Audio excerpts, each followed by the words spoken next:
Josué chapitre 2. Josué, fils de Nun, fit partir secrètement de Sittim 2 espions, en leur disant, Allez, examinez le pays, et en particulier Jéricho. Ils partirent, et ils arrivèrent dans la maison d'une prostituée, qui se nommait Rahab, et ils y couchèrent.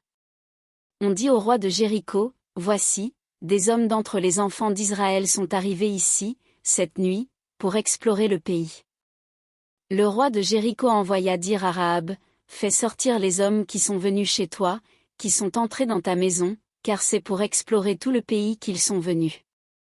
La femme prit les 2 hommes, et les cacha, et elle dit, Il est vrai que ces hommes sont arrivés chez moi, mais je ne savais pas d'où ils étaient.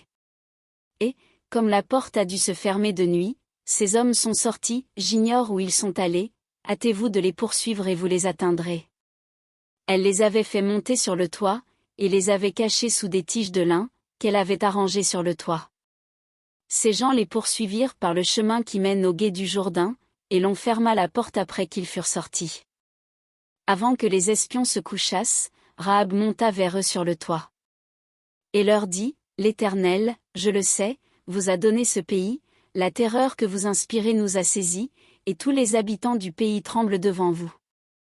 Car nous avons appris comment, à votre sortie d'Égypte, l'Éternel a mis à sec devant vous les eaux de la mer Rouge, et comment vous avez traité les 2 rois des Amoréens au-delà du Jourdain, Sion et Ogé, que vous avez dévoués par interdit.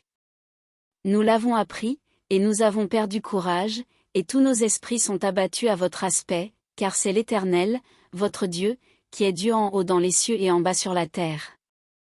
Et maintenant, je vous prie, jurez-moi par l'Éternel que vous aurez pour la maison de mon père la même bonté que j'ai eue pour vous.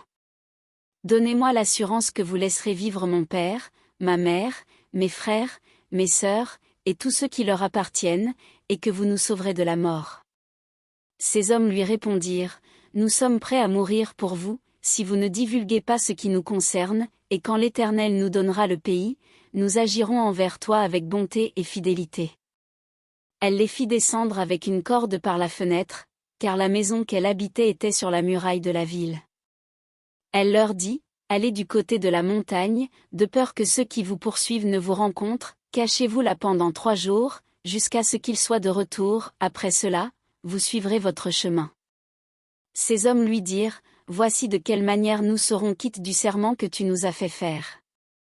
À notre entrée dans le pays, attache ce cordon de fil cramoisi à la fenêtre par laquelle tu nous fais descendre, et recueille auprès de toi dans la maison ton père, ta mère, tes frères, et toute la famille de ton père.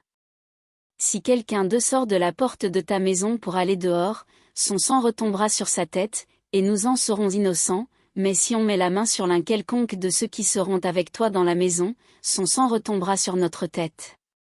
Et si tu divulgues ce qui nous concerne, nous serons quittes du serment que tu nous as fait faire. Elle répondit, Qu'il en soit selon vos paroles. Elle prit ainsi congé d'eux, et ils s'en allèrent. Et elle attacha le cordon de cramoisi à la fenêtre.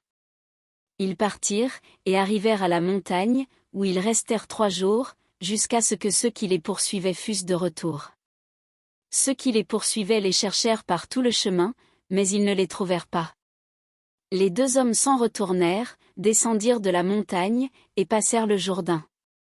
Ils vinrent auprès de Josué, fils de Nun, et lui racontèrent tout ce qui leur était arrivé. Ils dirent à Josué, Certainement, l'Éternel a livré tout le pays entre nos mains, et même tous les habitants du pays tremblent devant nous.